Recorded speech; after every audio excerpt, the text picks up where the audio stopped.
Hello viewers, स्वागत है आपका आपके चैनल में। आज हम सीखेंगे how to create web API using with .NET entity framework core. यहाँ मैं आपको बेसिक से लेकर एडवांस नॉलेज प्रोवाइड करूँगा, जिससे आप एपीआई के साथ साथ dependency injection, dB context, migration और एप्लीकेशन के आर्किटेक्चर को भी सीखें। इस वीडियो में मैंने हर चीज़ को बहुत ईजी वे में एक्सप्लेन किया हुआ है। वीडियो काफ़ी लंबी हो सकती है, इसलिए मैं इसे 2 या 3 पार्ट में अपलोड करूँगा। दोस्तों, इस वीडियो को प्रिपेयर करने में मुझे काफ़ी टाइम और बहुत मेहनत करनी पड़ी, तो प्लीज़ आप इस वीडियो को ज़रूर लाइक करें और ज़्यादा से ज़्यादा हो सके शेयर करें उन स्टूडेंट्स को जो कॉलेजेस में हैं, या उन फ्रेशर्स को जो अभी रिसेंटली किसी ऑर्गेनाइजेशन को ज्वाइन करे हैं, और एक्सपीरियंस प्रोफेशनल को भी जिनने अभी तक एंटिटी फ्रेमवर्क कोर की लेटेस्ट फ्रेमवर्क पे काम नहीं किया है। तो चलिए बिना किसी देरी के स्टार्ट करते हैं और कुछ बेहतर समझते हैं। हम अपनी ASP.NET कोर की वेब एपीआई क्रिएट करने जा रहे हैं। इसके लिए सबसे पहले मैं क्रिएट न्यू प्रोजेक्ट पे क्लिक करता हूँ। यहाँ पे फाइंड आउट करूंगा कि मेरी एपीआई की का फ्रेमवर्क कौन सा है। ये ना मेरे ASP.NET कोर वेब एपीआई। इसको सिलेक्ट करते हैं, बट मेक श्योर कर लेंगे कि लैंग्वेज स्पेसिफाई हो C# के लिए। नेक्स्ट पे क्लिक करते हैं। यहाँ पे हम अपने प्रोजेक्ट का नाम देंगे। हमारे प्रोजेक्ट के नाम से पहले हम अपना पाथ डिसाइड कर लेते हैं। मैंने अपनी एप्लीकेशन के लिए पहले से एक पाथ क्रिएट करके रखा है। सॉरी, यहाँ मेरा विंडोज सी है। विंडोज सी में मैंने एप्लीकेशन के नाम से एक पाथ पहले से डायरेक्टरी क्रिएट करी है। इनसाइड एपीआई मैं अपने पाथ को सेलेक्ट करता हूँ, अपने प्रोजेक्ट का नाम मैं देता हूँ। यहाँ मेरा प्रोजेक्ट है अगारो का, तो मैंने यहाँ दिया अगारो एपीआई। इसके बाद मैं अपने प्रोजेक्ट का फ्रेमवर्क सेलेक्ट करता हूँ। मैं यूज़ कर रहा हूँ .NET 7.2 स्टैंडर्ड टर्म का फ्रेमवर्क, जो कि लेटेस्ट है। अगर ये आपको ये फ्रेमवर्क अपने विजुअल स्टूडियो पे नहीं मिलता, तो मेक श्योर आप अपना विजुअल स्टूडियो अपडेट कर लें या लेटेस्ट 22 इंस्टॉल कर लें। बिफोर गोइंग टू नेक्स्ट, हम ऑथेंटिकेशन टाइप चेक कर लेते हैं। ये डन होना चाहिए और हमारा HTTPS कॉन्फ़िगर सेलेक्टेड होना चाहिए। इसी के साथ हमारा कोड का जो होना इनेबल होना चाहिए ओपन एपीआई, और कंट्रोलर यूजेस होने सेलेक्टेड होने चाहिए। मैं अपना एप्लीकेशन क्रिएट करता हूँ।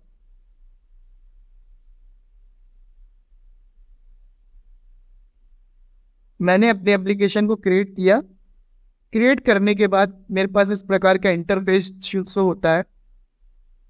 चलते हैं मेरे सॉल्यूशन एक्सप्लोरर की तरफ। सॉल्यूशन एक्सप्लोरर में आप देख सकते हो कि मेरे पास मेरे प्रोजेक्ट का नेम शो कर रहा है, सॉल्यूशन नेम शो कर रहा है। इनसाइड प्रोजेक्ट डिपेंडेंट लाइब्रेरीज भी इंक्लूडेड है, और कंट्रोलर और ऐप सेटिंग और program.cs, ये सब मेरी फाइल में ऑलरेडी क्रिएटेड है। ये रही मेरी ऐप सेटिंग.json फाइल। इसके अंदर मेरे पास पहले से एक कंट्रोलर क्रिएटेड है। चलिए प्रोग्राम को रन करके देखते हैं क्या रिजल्ट आता है। मैंने कॉन्फ़िगर किया था अपने प्रोजेक्ट को HTTPS में, तो जो मेरी एप्लीकेशन रन होगी वो HTTPS पे रन होगी। ये रही मेरी स्वैगर का इंटरफेस ओपन हुआ है मेरा एप्लीकेशन को रन करने पर, जहाँ पे मेरी वेदर फोरकास्ट नाम की जो ऑलरेडी क्रिएटेड एपीआई थी वो शो कर रही है। इसको ट्राई इट आउट करके देखते हैं। इसको एग्जीक्यूट करके देख रहे हैं और हमारे पास रिजल्ट शो हो रहा है। इट मीन्स कि हमारी क्रिएटेड एपीआई वर्क कर रही है।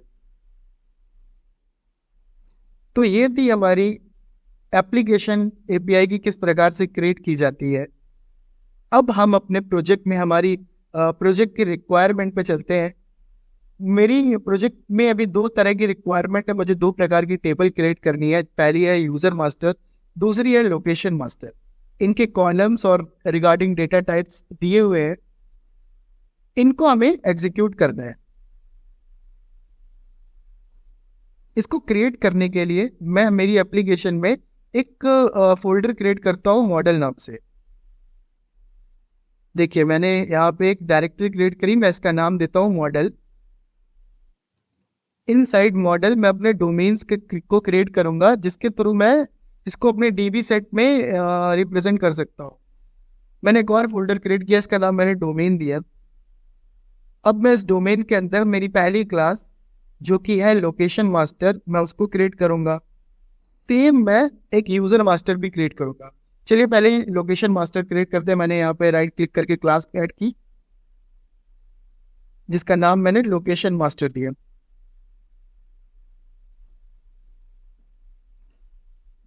ये मेरी लोकेशन मास्टर से क्लास क्रिएट हो गई। अब मैं इसमें पैरामीटर इंक्लूड करूंगा, इट मीन्स अपने टेबल्स के लिए कॉलम इंक्लूड करूंगा। With the help of prop keyword आप डबल टैप करोगे तो आपकी प्रॉपर्टीज डिक्लेयर हो जाएगी। मैं सबसे पहले एक GUID देता हूं और अपनी कॉलम की नाम लोकेशन की जो आईडी है वो रखता हूं।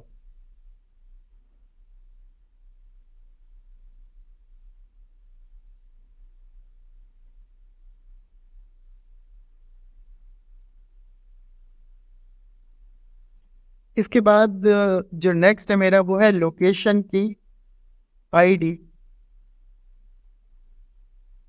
या सॉरी लोकेशन का नेम। ये एक स्ट्रिंग टाइप का है। इसके बाद जो नेक्स्ट है मेरा वो है लोकेशन का कोड, ये भी एक स्ट्रिंग टाइप का है।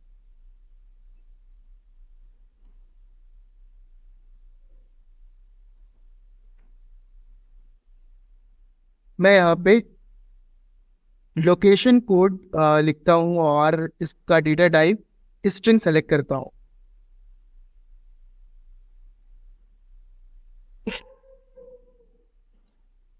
सॉरी, ये GUID की मैंने स्पेलिंग मिस्टेक करी है। यहाँ पे GUID है और जो क्रिएटेड क्लास इसको डिलीट करनी पड़ेगी। तो ये था मेरा लोकेशन मास्टर का डोमेन।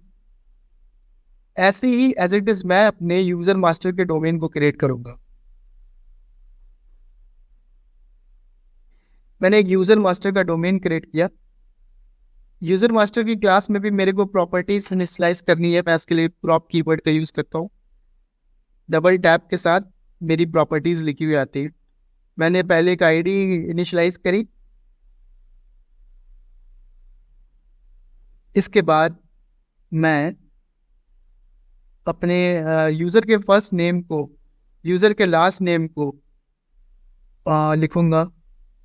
तो सबसे पहले मैं यूज़र का फर्स्ट नेम लेता हूँ जिसका टाइप है स्ट्रिंग टाइप का है।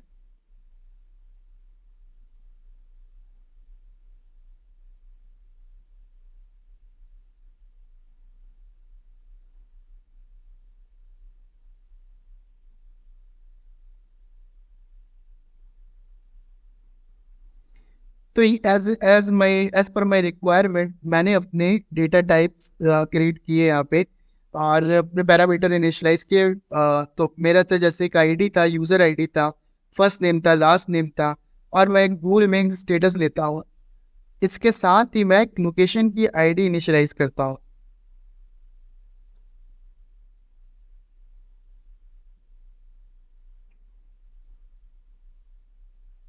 लोकेशन की आईडी GUID डेटा टाइप की है जो कि यूनिक आइडेंटिफायर होती है।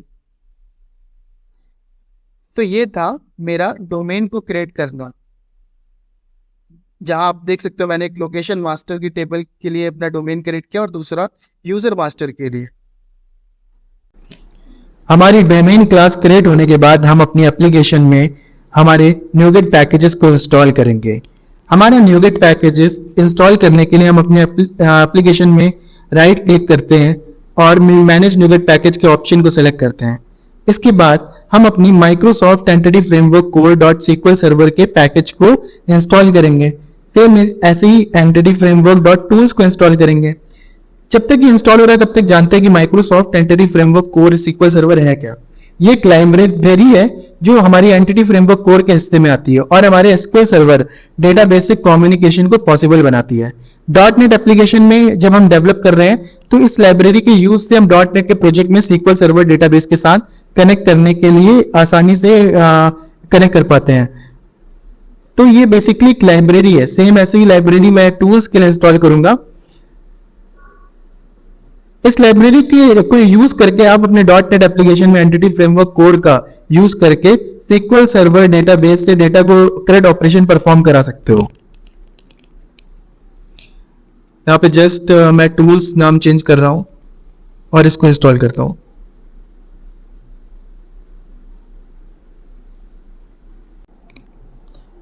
इस प्रकार से हमारी एप्लीकेशन में हमारे दो फ्रेमवर्क थे जो कि हमारे ऐड हुए। आप देख सकते हो कि हमारे पैकेजेस में इस वक्त पहला है हमारा Microsoft entity framework core dot SQL server, जो कि हमने अपने कमांड जो न्यूगेट पैकेज से इंस्टॉल किया था, और दूसरा हमारा entity framework core dot tools. ये दो पैकेजेस हमारे ऐड हो चुके हैं। इसके बाद चलते हैं हम डीबी कॉन्टेक्स्ट क्लास की तरफ। जानते हैं डीबी कॉन्टेक्स्ट क्लास क्या है। डीबी कॉन्टेक्स्ट क्लास बेसिकली हमारे एंटिटी फ्रेमवर्क कोड का एक इंपॉर्टेंट पार्ट है, जो कि हमारी डॉट नेट एप्लीकेशन को बनाते समय हम जो रीड और राइट ऑपरेशन परफॉर्म कर रहे हैं उसको उसमें हेल्प करता है। डीबी कॉन्टेक्स्ट एक ब्रिज की तरह काम करता है हमारी डेटाबेस से और हमारी एप्लीकेशन से। तो इन बिटवीन हमारी डेटा हमारी एप्लीकेशन के थ्रू हमारी डेटाबेस में जाती है। इस क्लास में आप अपने एप्लीकेशंस को के डेटा को मॉडल्स को रिप्रेजेंट करते हो, यानी आप अपने डेटाबेस की टेबल्स को C# क्लासेस में मैप करते हो। जब आप किसी डेटाबेस से डेटा रिट्रीव इंसर्ट कराते हो तब डीबी कॉन्टेक्स्ट क्लास में आपके लिए सब कुछ हैंडल होता है। इसके साथ ही अब हम चलते हैं हमारी डीबी कॉन्टेक्स्ट क्लास को क्रिएट करने के लिए। सबसे पहले मैं एक फोल्डर क्रिएट करता हूं डेटा नाम से। इसके अंदर मैं एक क्लास ऐड करूंगा जिसका नाम मैं रखूंगा डीबी कॉन्टेक्स्ट। मेरी एप्लीकेशन है, मेरी एप्लीकेशन का नाम लाइक अगारो है, तो मैं अगारो डीबी कॉन्टेक्स्ट नाम से अपनी डेटा कॉन्टेक्स्ट डीबी कॉन्टेक्स्ट की क्लास क्रिएट करूंगा। तो मेरी यहां पे डीबी कॉन्टेक्स्ट की क्लास क्रिएट हो गई है। यहां मेरी क्लास क्रिएट हो गई है। अब ये क्लास इनहेरिट होगी हमारी डीबी कॉन्टेक्स्ट क्लास से, जो कि हमारा एंटिटी फ्रेमवर्क कोर का पार्ट है। तो मैं डीबी कॉन्टेक्स्ट लिखता हूं। मैं डीबी कॉन्टेक्स्ट लिखूंगा तो देखिए मुझे यहां पे एक एरर आ रही है। मैं इस एरर को सॉल्व करता हूं तो मुझे ये हमारे एंटिटी फ्रेमवर्क कोर को इंक्लूड करना पड़ा, क्योंकि ये हमारी एंटिटी फ्रेमवर्क कोड का पार्ट है। अब मेरी क्लास ऐड हो चुकी है जिसमें मैंने डीबी कॉन्टेक्स्ट को इनहेरिट किया है। इसके बाद चलिए हम एक कंस्ट्रक्टर क्रिएट करते हैं। कंस्ट्रक्टर क्रिएट करते हैं हमारी डीबी क्लास कॉन्टेक्स्ट क्लास के लिए। हमने कंस्ट्रक्टर क्रिएट किया। अब हम यहां पर एक डीबी ऑप्शन को पास करना चाहते हैं ताकि बाद में हम इसको हमारे program.cs में डीबी कनेक्शन बनाने में डीबी कॉन्टेक्स्ट के लिए कनेक्शन बनाने में आसानी रहे। मैंने यहां पे डीबी कॉन्टेक्स्ट ऑप्शन दिया, इसका नाम मैंने डीबी कॉन्टेक्स्ट ऑप्शन ही रखा है। अब मैं अपनी बेस क्लास में इसको इंक्लूड करूंगा। मैं इस डीबी कॉन्टेक्स्ट को हमारी बेस क्लास में पास करता हूं।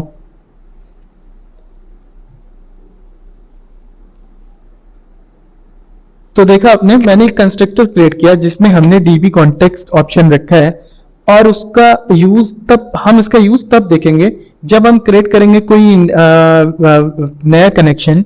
जब हम क्रिएट करेंगे और इसको अपने program.cs के थ्रू इंजेक्ट करेंगे तब हम जानेंगे इसका मोस्टली यूज कैसे होता है। इसके बाद हमारा यहाँ पे हम एक अपने डीबी सेट की प्रॉपर्टी क्रिएट करते हैं हमारे कॉन्टेक्स्ट क्लास के लिए। डीबी कॉन्टेक्स्ट के लिए हम अपना डीबी सेट क्रिएट करने जा रहे हैं। DB set dB context class की प्रॉपर्टी है जो कि हमारे कलेक्शंस को एंटिटीज को रिप्रेजेंट करती है हमारे डेटाबेस में। या हमारे पास डोमेन में दो प्रकार के क्लासेस है, जैसा कि हमने क्रिएट किया था लोकेशन मास्टर और यूजर मास्टर। हम उनको इन डीबी सेट में इंक्लूड करेंगे। तो मुझे इसके लिए अब मैं model.domain को इंक्लूड करना पड़ेगा। ऐसे ही मैंने जिस प्रकार से लोकेशन मास्टर क्रिएट किया वैसे ही मैं यूजर मास्टर्स के लिए भी क्रिएट करूंगा अपना डीबी सेट। फिर dB set simple dB context class की प्रॉपर्टी है जो कि कलेक्शंस को ऑफ एंटिटीज को रिप्रेजेंट करती है। कलेक्शन ऑफ एंटिटीज को रिप्रेजेंट कर रही है, इसीलिए हमने अपनी यहाँ पे दोनों क्लासेस के नाम इंक्लूड किए हैं। ये था हमारा dB context class. DB context class क्या है और डीबी कॉन्टेक्स्ट क्लास किस प्रकार से क्रिएट करते हैं, उसमें डीबी सेट किस प्रकार से इंक्लूड करते हैं। इसके बाद हम देखेंगे हमारे किस प्रकार से कनेक्शन स्ट्रिंग को ऐड करते हैं हमारी ऐप सेटिंग डॉट जेसन में।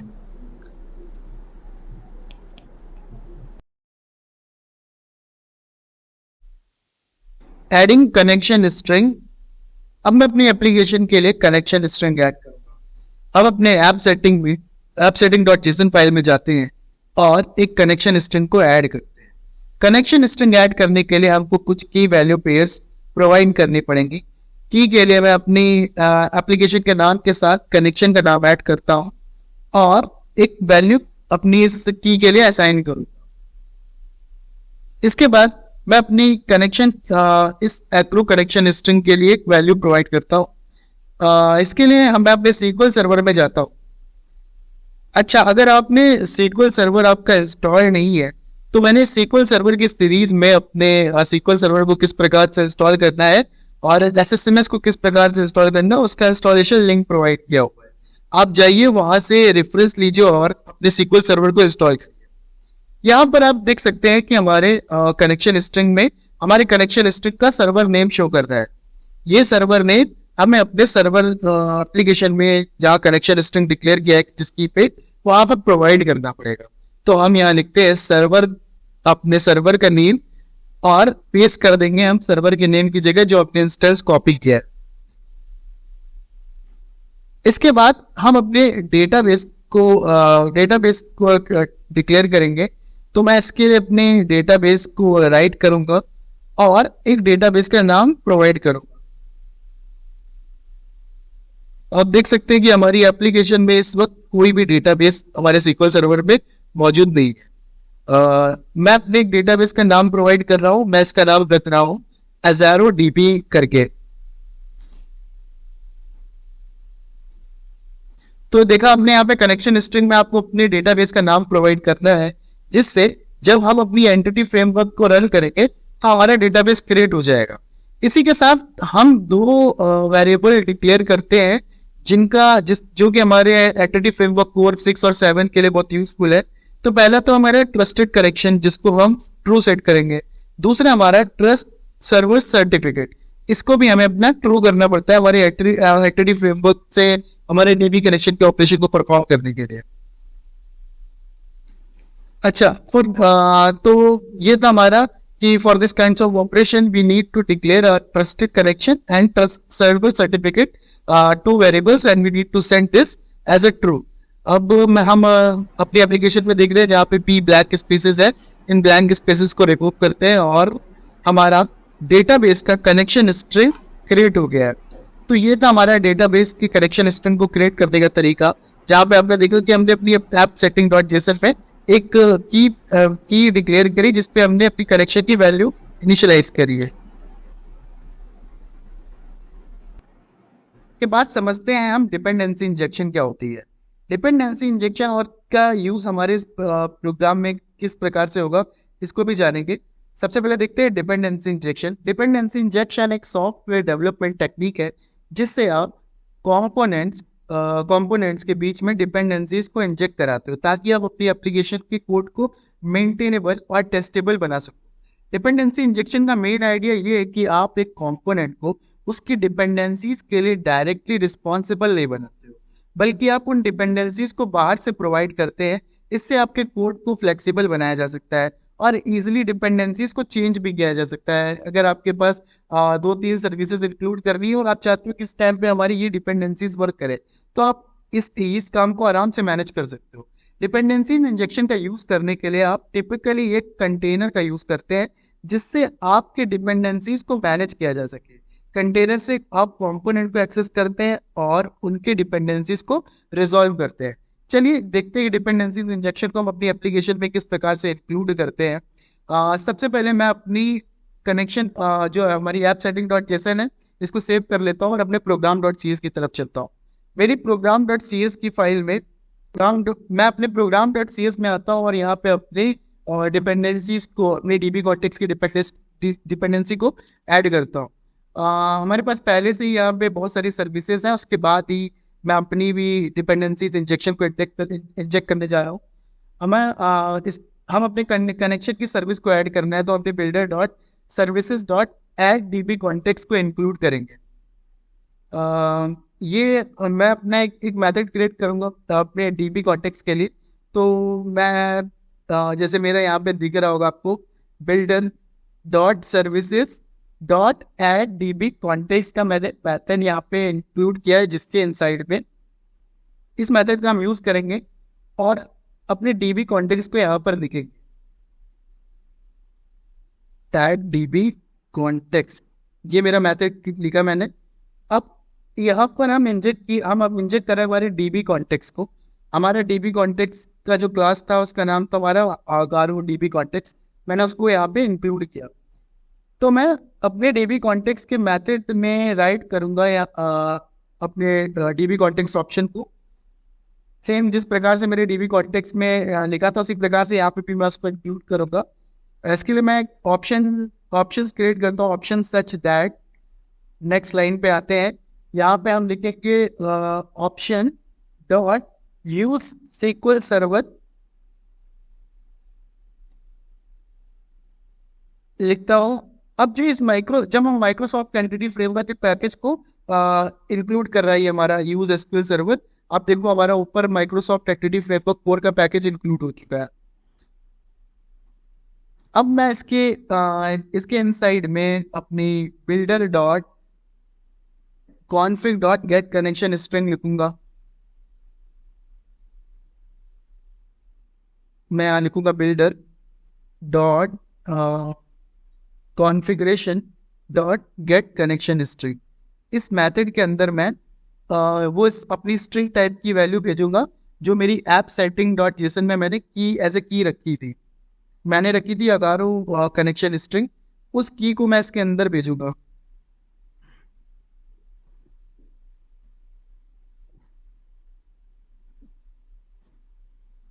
तो यहाँ पे मेरा एक ब्रैकेट नीचे क्लोज। उसके बाद मैं इस प्रकार से मेरा डेटाबेस में प्रोग्राम डॉट सी एस में मेरी डी बी कॉन्टेक्स्ट की फाइल इंजेक्ट हुई है।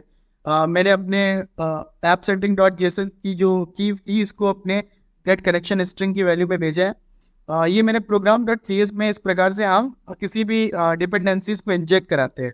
मुझे डी बी कॉन्टेक्स्ट की डिपेंडेंसीज इंजेक्ट करानी थी, तो मैंने builder dot add services dot add D B context के बाद अपने डी बी कॉन्टेक्स्ट को पास किया और builder dot configuration dot get connection string के थ्रू मैंने उस स्ट्रिंग को भेजा जो मैंने अपनी ऐप सेटिंग डॉट जेसन में रखी। हमारे डिपेंडेंसी इंजेक्शन के बाद अब हम अपना एंटिटी फ्रेमवर्क को रन कराएंगे।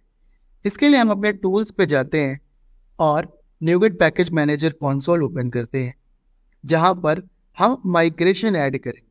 माइग्रेशन ऐड करने के लिए हम कमांड लिखते हैं ऐड -माइग्रेशन और अपनी माइग्रेशन के पैरामीटर्स का नाम ले। ये मेरा इनिशियल है तो मैं इनिशियल माइग्रेशन या इनिट माइग्रेशन कुछ भी दे सकता हूँ, ये मेरे ऊपर है। जब हमारी डेटाबेस में हमारा ये डेटाबेस क्रिएट होगा, टेबल सेव होगी, तब हमारा माइग्रेशन नाम से भी टेबल क्रिएट होगी, जहाँ पर हमारे माइग्रेशन की ऑल ऑफ द इंफॉर्मेशन हमारी टेबल के कॉलम में सेव होगी। इसको रन करके देखते हैं। हमारा बिल्ड स्टार्ट हो चुका है, बिल्ड सक्सीड का मैसेज आ गया। अब ये माइग्रेशन की टेबल क्रिएट करेगा। नो लगता है कुछ एरर आई है। Let me check the error. हमारा माइग्रेशन नाम की डायरेक्टरी क्रिएट नहीं हुई है।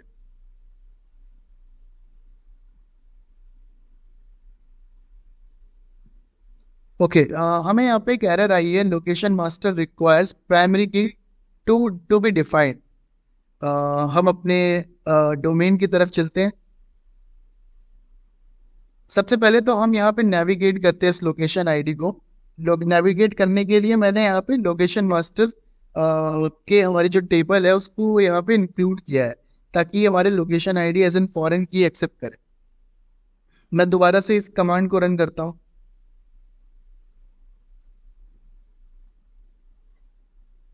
ऐड माइग्रेशन और मैंने इनिट माइग्रेशन पास किया। एंटर करते हैं। फिर से हमारा बिल्ड स्टार्ट हो गया है। बिल्ड सक्सीड का मैसेज भी आ गया। और देखिए अभी मेरी माइग्रेशन की क्लास क्रिएट हो चुकी है। मेरा माइग्रेशन नाम से डायरेक्टरी भी क्रिएट हो गई है। तो इसका मतलब ये कमांड हमारा इस बार सक्सेसफुली रन किया है और हमारा माइग्रेशन प्रिपेयर हो चुका है। माइग्रेशन कंसिस्ट करती है हमारी उन टेबल्स के स्ट्रक्चर्स को जिनको हमने डीबी सेट पे पास किया था। फिर से हम माइग्रेशन की क्लास को चेक करते हैं। देखिए हमारी पहली टेबल जो क्रिएट हुई है वो हुई हमारी लोकेशन मास्टर्स के नाम से। उसमें हमारे जितने भी आईडीज थी, लोकेशन के लिए आईडी, लोकेशन का नेम और कोड। दूसरा सेम यूजर मास्टर के लिए भी इसी तरह से इंक्लूड हुआ है जहाँ पे यूजर मास्टर टेबल क्रिएट हुई है with all of the columns. अब हम इसको ये हमारा माइग्रेशन क्रिएट हो चुका है। हम अपने डेटाबेस में चेक करते हैं क्या हमारी ये डेटाबेस में हमारे ये डेटाबेस क्रिएट हुआ है कि नहीं। इसके लिए हम अपडेट डेटाबेस के कमांड को रन करते हैं, बट इससे पहले हम डेटाबेस से क्रॉस वेरीफाई कर लेते हैं कि हमारे पास डेटाबेस में हमारी डेटाबेस क्रिएट हुई है और हमारे टेबल्स क्रिएट हुए कि नहीं। हमने अपडेट डेटाबेस कमांड को रन किया। अपडेट डेटाबेस का कमांड जैसे हमारा डन सक्सेसफुली रन हो गया है। अब ये जो डेटाबेस हमने हमारा डेटाबेस अगारो डेटाबेस दिया था with the all of the migration की टेबल्स, ये हमारा सीक्वल सर्वर में एज इट इज क्रिएट हो जाएगा। एक डेटाबेस क्रिएट हो जाएगा विद दीज टू टेबल्स।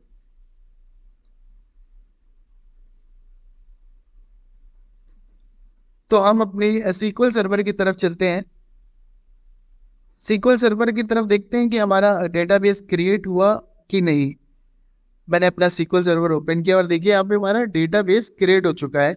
हमारी डेटाबेस का नाम अगारो डीबी है। हम इसे एक बार रिफ्रेश करके देख लेते हैं।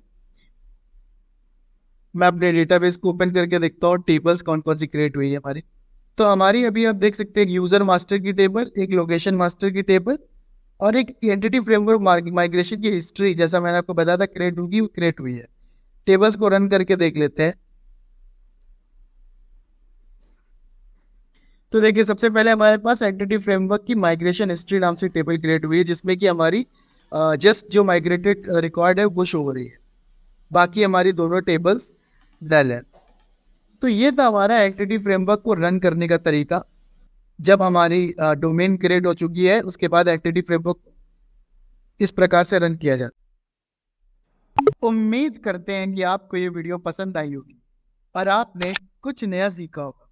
अगर आपको ये वीडियो अच्छी लगी है तो प्लीज़ लाइक बटन को दबाकर इस वीडियो को लाइक करें और शेयर करें।